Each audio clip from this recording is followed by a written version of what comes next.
क्यों नहीं क्या चाहते हैं आप कि आपके चरण में पड़े रहे?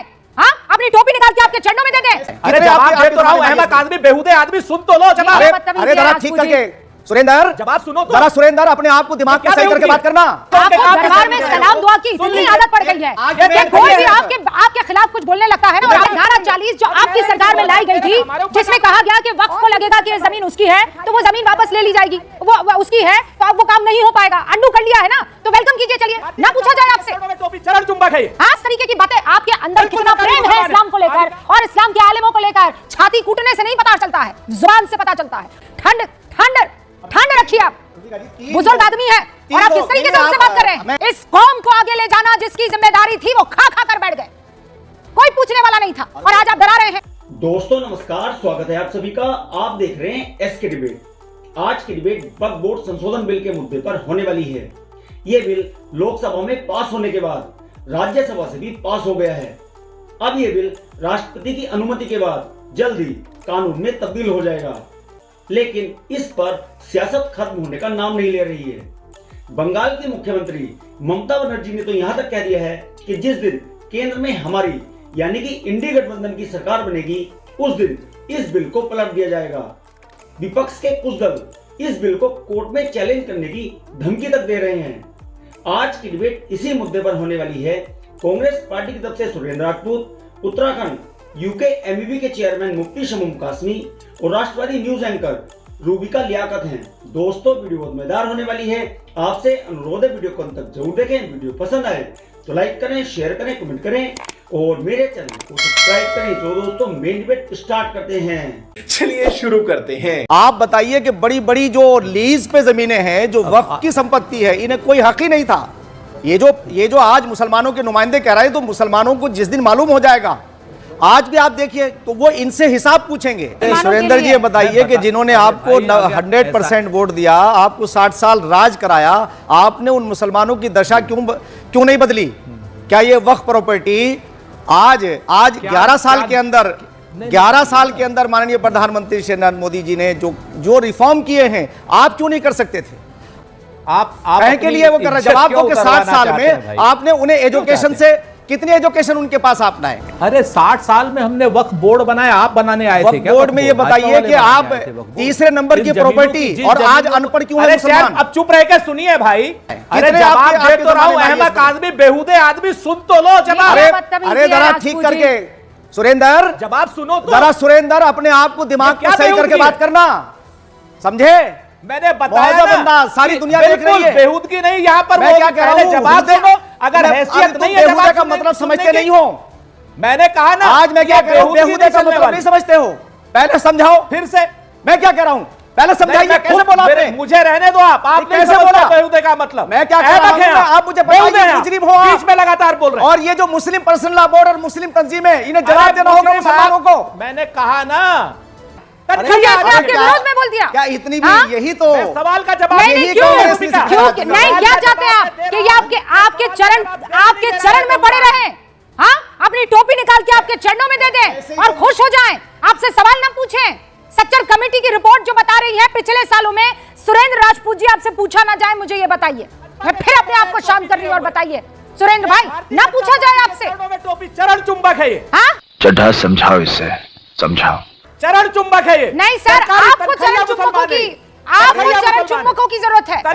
और मैं जो आपके फेवर में बोले वो वल्लाह माशाअल्लाह, और जो आपसे सवाल करे उसको आप बेहुदा कह देंगे।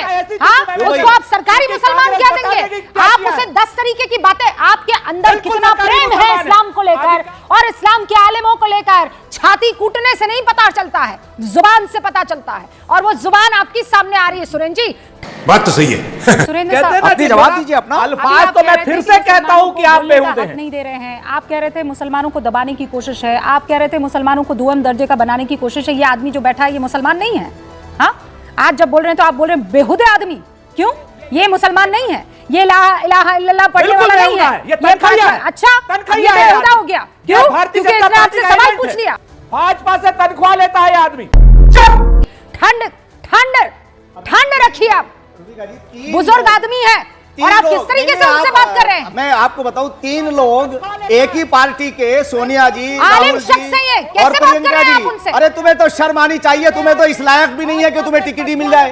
3 लोग और मुस्लिम एरियो से आए हैं जीत करके। बहुत सारे मौलाना आपसे तनख्वाह लेते थे, फिर वो बेहुदे हो गए।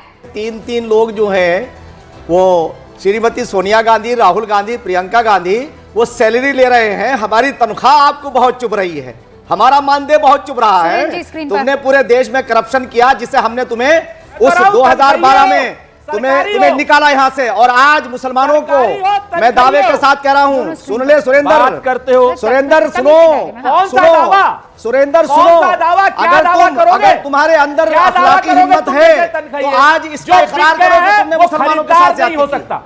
आपको मुसलमानों के साथ है वो खरीदार नहीं हो सकता। प्रॉपर्टियों को अपने अध्यक्षों के द्वारा रखिएगा। बार बार सफाई भी दी जा चुकी है, खुद गृह मंत्री आ चुके हैं, खुद किरेन रिजिजू आ चुके हैं, जो भी संशय था उस पर बातचीत हो चुकी है।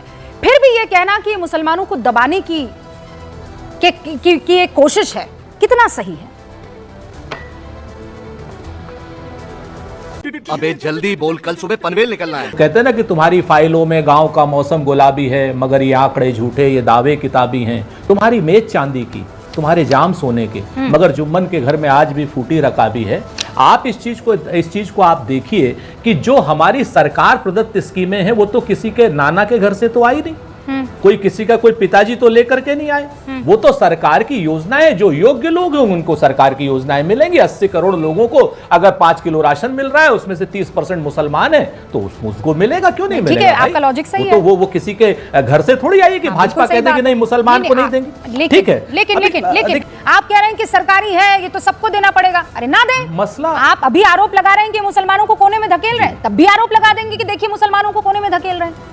लेकिन ऐसा कैसे हो रहा है कि आपकी सरकार में मुसलमानों की जो हालत थी वो फाइलों में ही सही इनकी सरकार में बेहतर है? How is it possible? Basically आप बात समझिए, मेरे देश का संविधान जो बाबा साहब भीमराव अंबेडकर ने बनाया था ना, वो इतना मजबूत है कि वो डिस्क्रिमिनेशन करने नहीं दे सकता। अगर उसको डिस्क्रिमिनेशन करने दे सकता होता तो अब तक भाजपा वालों ने सच में आपसे भी छीन लिया होता, शाजिया बहन से भी छीन लिया होता। ये मैं जिम्मेवारी से कहता हूं।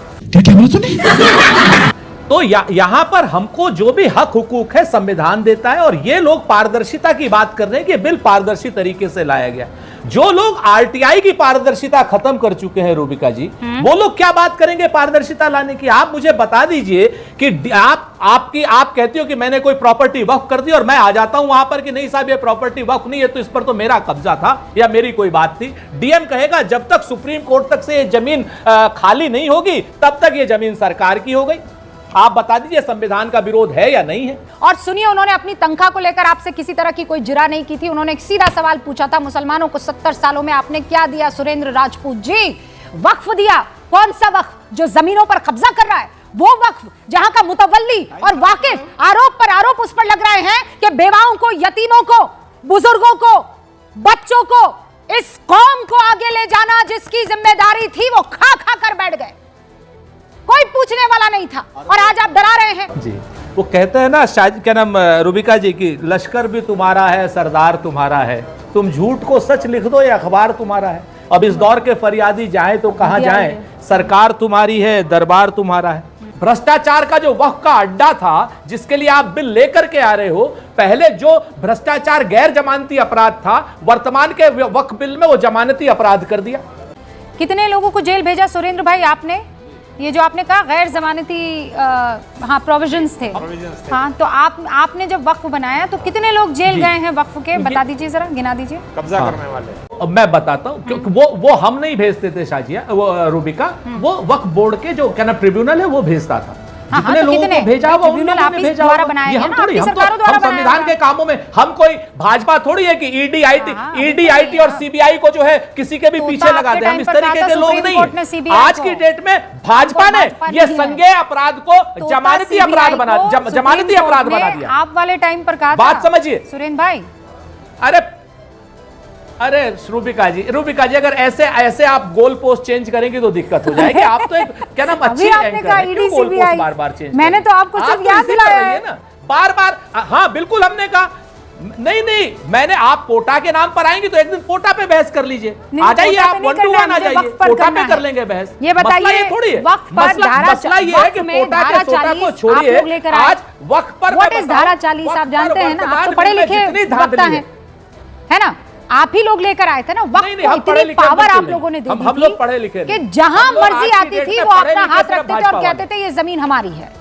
हाँ, तो बाकियों का कोई हक नहीं है। अंडू कर दिया गया है धारा 40 जो आपकी सरकार में लाई गई थी, जिसमें कहा गया कि वक्फ को लगेगा कि ये जमीन उसकी है तो वो जमीन वापस ले ली जाएगी, वो उसकी है तो अब वो काम नहीं हो पाएगा। अंडू कर लिया है ना, तो वेलकम कीजिए। चलिए फिर से कहता हूं, वेलकम कीजिए इसको। 2013 में मुसलमानों सुरेंद्र के भाई साथ अब गद्दारी वेलकम की थी। कीजिए, अब बताइए, वेलकम कीजिए कन्हैया मुसलमान कि इन्होंने मिस्टेक को ठीक कर दिया है। सुरेंद्र राजपूत जी, एक तो यह है आपको दरबार में सलाम दुआ की इतनी आदत पड़ गई है कि कोई भी आपके खिलाफ कुछ बोलने लगता है ना और आपसे सवाल पूछने लगता है मैं तुम्हें तो जानता हूं। आप देखा दोस्तों, आपने सुरेंद्र राजपूत, मुफ्ती शमूम कासमी और रूबिका लियाकत तीनों को सुना।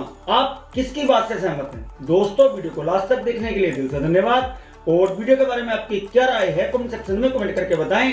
और अगर वीडियो पसंद आई हो तो लाइक करें, शेयर करें, कमेंट करें और मेरे चैनल को सब्सक्राइब करें। तो दोस्तों, मिलते हैं अगली वीडियो में। जय हिंद, वंदे मातरम, जय श्री राम।